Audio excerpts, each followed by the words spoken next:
And hello and welcome to AleksTabletops MTG Quick Study episode 15. My name is Alex and let's start our 15th batch. Okay, let's start and go. Again, in this episode we played with Mono Green with Splash of Red against a surprise deck, which I'm not actually sure about what exactly we played against. So, RPG versus House of Shadow, which is an interesting nickname. A quick reminder that MTG Quick Study is a series of one-match episodes that focuses on learning from my own matches by rewatching and trying to analyze them. I decided to take this hand, apparently, because actually we got a pretty good mana boost at the beginning. We had Goreclaw, we have Colossal Majesty. If everything goes right, an opponent is not going to remove anything, and we'll continue to get something good. We have a defense against Shadow, against Flyers, which is awesome. In this particular instance, I kind of thought about, okay, maybe we should kill a Hawk. Yeah. Again, with mid-range decks, it's hard for me personally to know how to work with these type of decks because again, sometimes I'm not seeing what I have at the beginning. I mean, should I play aggressively now or should I switch strategy to a long game? For me, it's still kind of a weird situation. I need to spend a lot. I need to spend a lot of I guess time to actually think about this and adapt to it and actually analyze what I'm doing.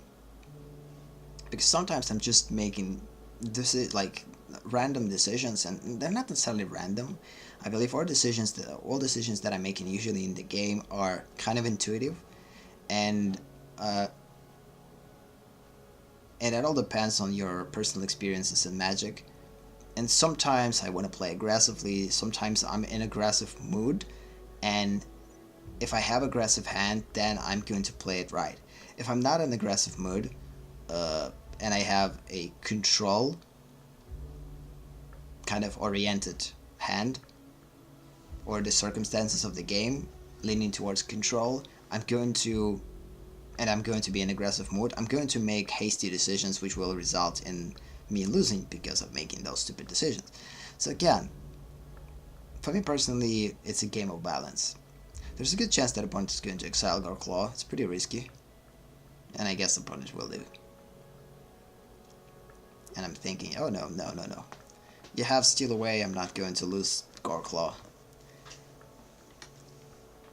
There's a good chance that opponent has at least Steal Away.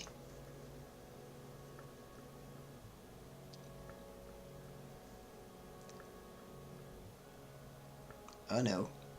Love this card. 2/3 creatures your opponent controls enter the battlefield tapped. How awesome is that? It's fine for us at this point. We don't have that many creatures to put in the battlefield. The cool thing is that we have a Fiery Cannonade, which basically makes it like mega perfect. In this particular instance, probably should tap Llanowar Elves because they're going to die. No, man. Why? Instead of killing... I guess I didn't want to lose Ranging Raptor, Wall, and Llanowar Elves. Like, again, most of the creatures that I had are going to suffer from Fiery Cannonade.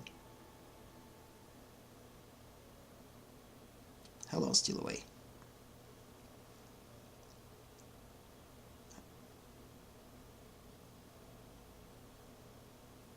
Oh no, I'm actually going to lose only Llanowar Elf. At some point I will definitely use it. Maybe even this turn. I don't know. Maybe the next turn, on opponent's turn, I will use it.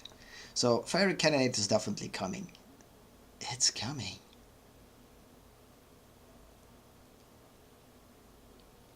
Oh no, I'm mixing the Fiery Cannonade with a different card that basically... Yeah, Fiery Cannonade doesn't kill all creatures with converted mana cost 2 or less, which is the thing that I'm thinking.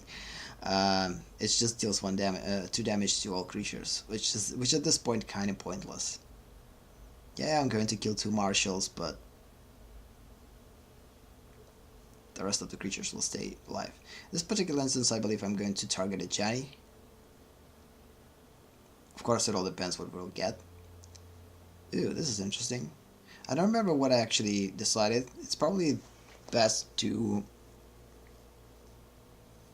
I don't know. Multani probably would be the best choice.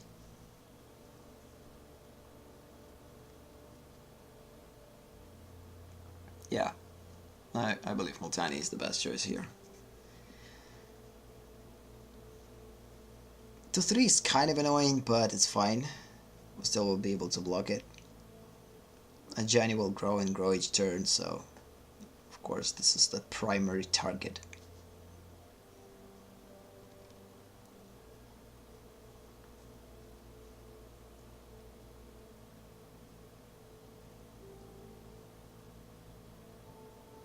Good. At least each turn now we'll be able to get additional cards, which is pretty cool. Yeah, this is better. Because that way we'll be able to attack past those creatures. And I guess at some point, like, probably next turn it would be a good idea to actually use Fire Cannonade. It's relatively safe to attack with Multani. I doubt that opponent has Still Away. It's probably Settle the Wreckage that I need to be afraid of. One of the mistakes that opponent of course did right now is by playing a land, opponent kind of reduced his or her chances of bluff. Because if you have two cards, I'm going to be a little bit more cautious in attacking. I'm probably not going to attack if opponent... I probably wouldn't attack if opponent would have had two cards in his hand. But with one, I still will attack cautiously. I could lose, like, these two creatures. Shush. Okay, sorry about that. That was quite a sneeze.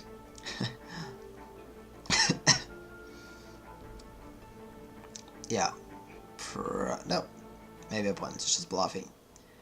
If opponent would have Settled the Wreckage, opponent would already use it. Yep.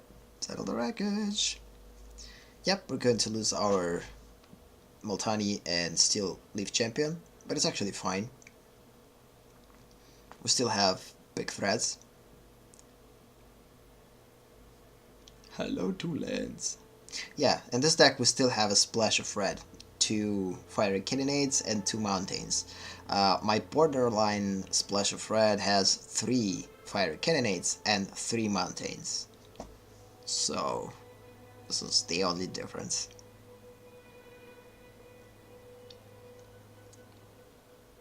The game is progressing super slow, by the way. I mean,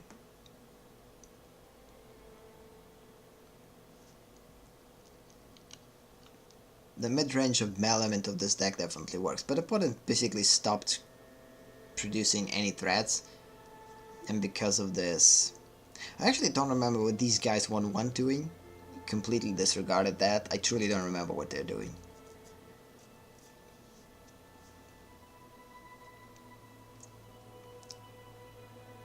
Marshals. Are they just marshals, or they have some certain ability? Like, if they attack, they will get +1 or create a soldier or whatever. I'm not sure what they're doing though. Right here, I want to basically use Fire Cannonade, yeah. But the question, do I need to do that now or later? I guess now. Why bother?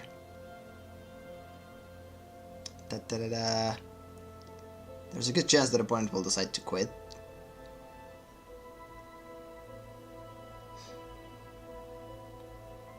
So yeah, our gaming strategy is like working.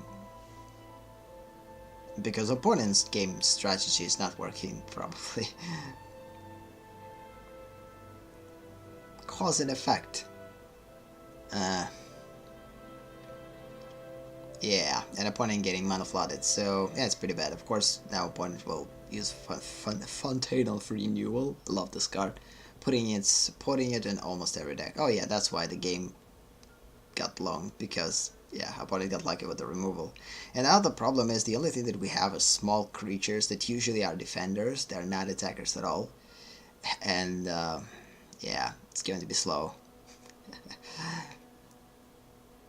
we still have a chance to actually lose this game, so it's win. I mean, the fact that opponent doesn't have anything, so it's kind of a good thing.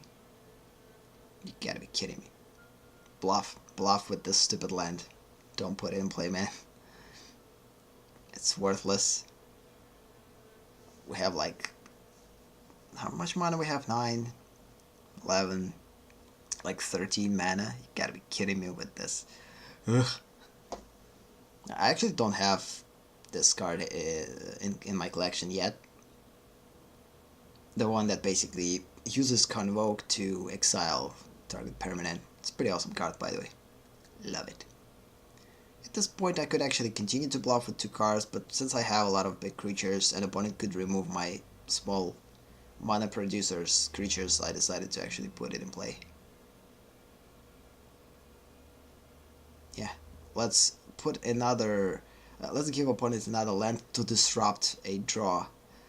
Because one of the things that sometimes happens in the game, I already talked about it, is if you get like a lot of lands throughout the game, at some point you will get, there's a good chance that you will start to draw lands, and now you will start to draw creatures. If you're not going to shuffle your library. But if you're going to shuffle your library multiple times, the more you shuffle it, the more you will disrupt this drawing behavior, and at some point you will start to lose, like, there's a better chance for you to continue to draw a lot of lands the more you shuffle your library. So sometimes shuffling library is good, but sometimes it's bad. Especially reshuffling it throughout the game. Of course it all depends on the algorithm of reshuffling. But in most cases, like, if you will force opponent to search for a land and then put land in play, there is a good chance that it will disrupt the draw. Yeah, I actually have enough for the kick. Yeah, I guess this game is going to be ours. There's a good chance of it, though.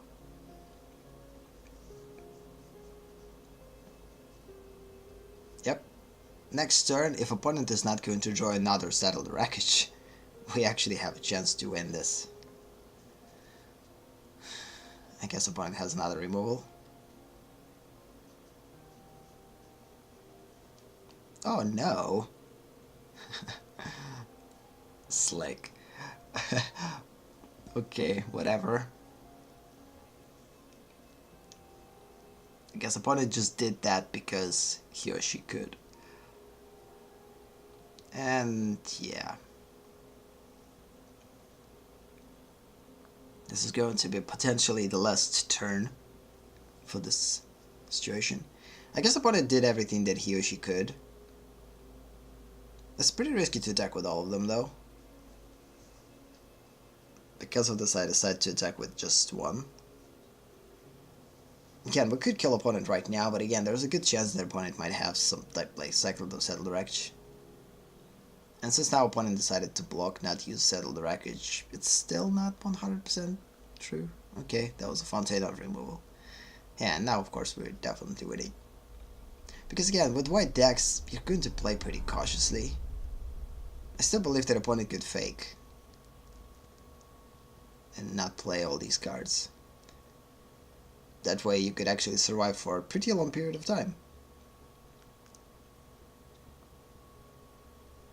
If, for instance, I will decide not to attack, because I'm going to be afraid to losing all creatures. I'm going to attack with small ones, kind of feel opponent.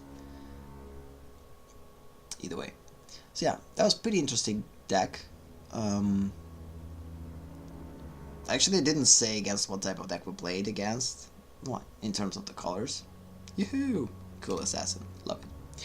So yeah, I guess, yeah, this sums up this episode. Thank you for watching.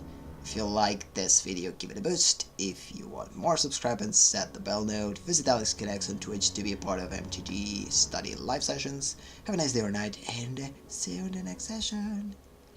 Bye bye.